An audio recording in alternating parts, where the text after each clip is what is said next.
안녕하세요. 시스는 오은입니다. 제 명함에는 이렇게 적혀 있습니다. 이따금 쓰지만 항상 쓴다고 생각합니다. 항상 살지만 이따금 살아있다고 느낍니다. 네, 시를 쓰는 순간이 저를 만들었다고 믿는 사람입니다. 반갑습니다. 근데 시가 왜 필요하느냐라는 질문을 던지면 저는 이렇게 대답을 합니다. 달려가고 있잖아요. 근데 달려가다가 갑자기 뭐 두고 온 거 없는지 길에 멈춰설 때가 있어요. 그리고 주머니를 뒤지고 잠깐 뒤를 돌아보죠. 그런 순간이 내가 뭐 놓고 왔구나, 아니면 안 놓고 왔구나 깨닫는 순간이잖아요. 이 잠시 멈춘 순간을 가져다 주는 게 책 읽고 시 읽는 시간만큼 시간이 그걸 가장 잘해주는 것 같아요. 그러다 보니까 우리는 매일매일 소비할 수 있는 컨텐츠 5분짜리 뭐 알짜 영상, 뭐 요약 영상도 있고 자극적인 영상도 많지만, 그럼에도 불구하고 내가 이렇게 하하호 웃기만 해서 괜찮을까? 내가 이대로 살아도 괜찮은 걸까?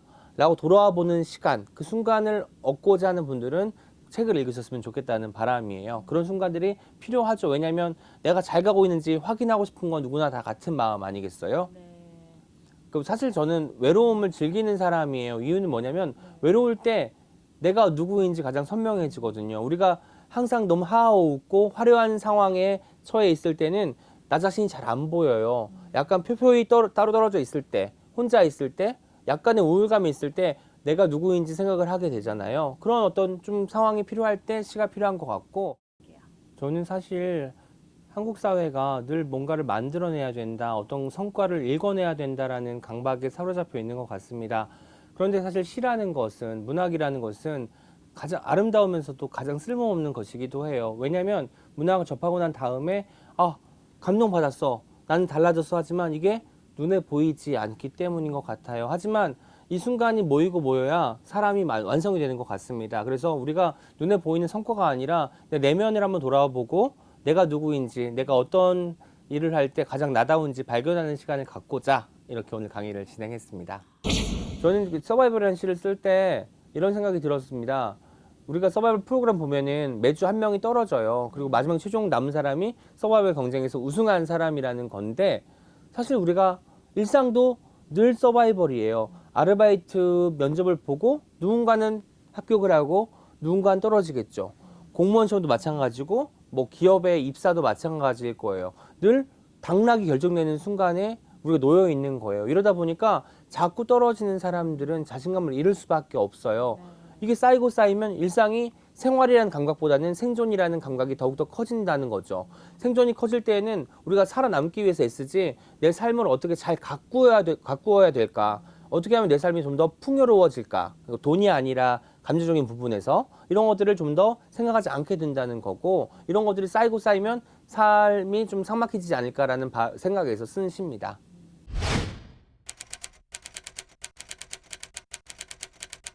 오히려 직업이, 정말 좋은 직업이 시간을 많이 내게 해주는 직업 같아요. 돈을 많이 주는 직업도 중요하고 안정된 직업도 중요하지만, 내가 여가가 있어서 틈이 날 때 어떤 것을 할 수 있을지 그 틈을 내게 만들어줄 수 있는 직업, 이런 것들을 꿈꾸면 좋겠다는 생각을 해봤습니다.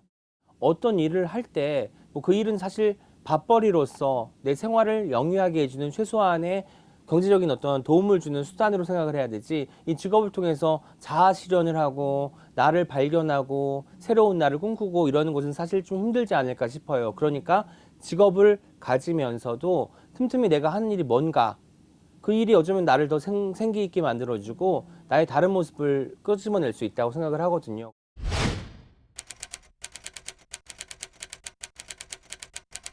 부동산 가격이 천정부지로 치솟는 걸 보니까 내가 아무리 평생 돈을 모아도 저걸 가질 수 없겠구나 하는 것 때문에 희망이 없어져 버리는 사회가 된 것 같아요. 그러다 보니까 주택 청약에 몰리기도 하고, 어떻게 하면 적은 돈을 들여서 내 집을 가질 수 있을까가 하나의 꿈이 되어버렸는데, 저는 사실 제가 살고 있는 집도 제가 자가가 아닌 집에 살고 있는데, 그럼에도 불구하고 저는 제가 머무는 공간이 사랑스러워요. 제가 거기 사는 동안만큼은 제 집이라는 마음이거든요. 꼭 계약서에 집주인이 내 이름으로 돼 있지 않아도 내가 발디디고 있는 공간이 내 집이라는 생각을 가지고 살았으면 좋겠어요. 그러다 보면 언젠가는 정말 저는 꼭 서울이 아니어도 지역의 작은 집이라도 얻을 수 있지 않을까 생각을 해요. 그러니까 처음부터 너무 몇십억 하는 이런 집들을 보면은 사실 몸이 굳잖아요.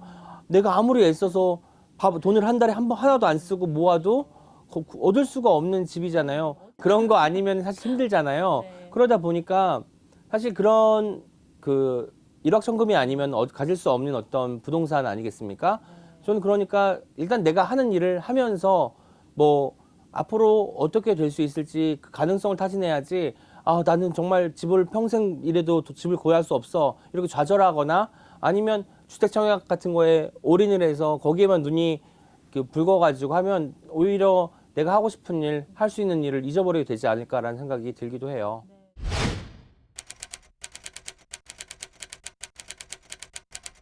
저 같은 경우는 환경영화제가 매년 열리는데 꼭 참석을 합니다. 네. 제가 2년 전인가 환경영화제에서 본, 지금 제목은 생각이 안 나는데 쓰레기에 관련된 영화였습니다. 네네. 그러니까 쓰레기를 파는 거예요.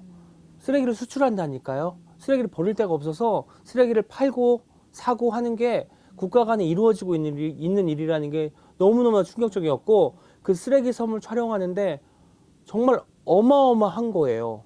인간이 저렇게 먹고 쓰고 버리는구나. 그 광경만 봐도 스펙터클하기 때문에 사람들이 아, 내가 좀 덜 버려야겠다라는 경각심이 일 것 같아요. 그러니까 저는 사람들을 바꿀 수 있는 건 의식개혁을 할 수 있는 가장 그 온건하고도 좋은 방식은 문화 콘텐츠를 활용해서 이걸 홍보하는 것 같아요. 잘 만든 다큐멘터리 영화나 이런 뭐 책이나 이런 것들을 통해서 홍보가 되면 자연스럽게 이 문화가 정착될 수 있지 않을까라고 생각을 하는데 그러려면 뭐 방송국에서도 좀 도와줘야 될 것 네. 같고